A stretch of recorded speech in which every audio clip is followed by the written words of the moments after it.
అఘోర ఆచారం కావచ్చు, నవనాథ సాంప్రదాయం కావచ్చు, వాళ్ళు గురువే అల్టిమేట్ వాళ్ళకి. కాబట్టి వాళ్ళ గురువులు ఏం చెప్తే శిష్యులు అలా ఫాలో అవుతూ ఉంటారు.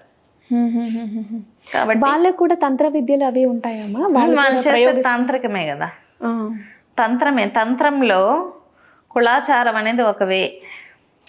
కౌళాచారంలో ఉత్కృష్టమైన స్థితి అఘోరం.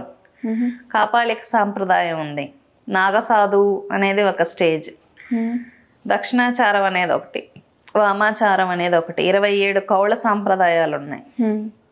ఒక్కొక్కరు ఒక్కొక్క స్థితి, రకరకాల గురు పరంపరలు, కొన్ని వందల వేల సాధనలు ఎన్నో ఉన్నాయి. కాబట్టి వాళ్ళు ఏ గురు పరంపరకు సంబంధించిన వాళ్ళు, వాళ్ళ గురువు ఎవరో దాన్ని బట్టి వాళ్ళ గురువుకి సంబంధించి వాళ్ళ శిష్యులు పాటించుకుంటూ వెళ్తారు. ఇప్పుడు ఆమె ట్రాఫిక్ జామ్ చేయడం కావచ్చు, బయట ఏదైనా ధర్మ కార్యక్రమాలు చేయడం కావచ్చు. ఇప్పుడు ఆమె ధర్మం కోసం నేను పోరాడుతున్నాను అని చెప్తుంది. మరి వాళ్ళ గురువు చెప్పుంటారు, గురువు చెప్తేనే అలా చేస్తారు, సొంత నిర్ణయాలు తీసుకోరు. వాళ్ళు ఇప్పుడు దీక్షలలో ఉన్నారు కదా, వాళ్ళ గురువుని అనుసరించి ఆమె వెళ్తుంది ముందుకి. దాన్ని మనం డిసైడ్ చేయలేం కదా. ధన్యవాదాలమ్మా, చాలా మంచి విషయం చెప్పారు. చూసారు కదా, మీకున్నటువంటి ధర్మ సందేహం నివృత్తి అయిందని అనుకుంటున్నాను. మీకు ఇంకా ఏదైనా అనుమానాలుంటే మాకు కామెంట్ రూపంలో తెలియజేయండి.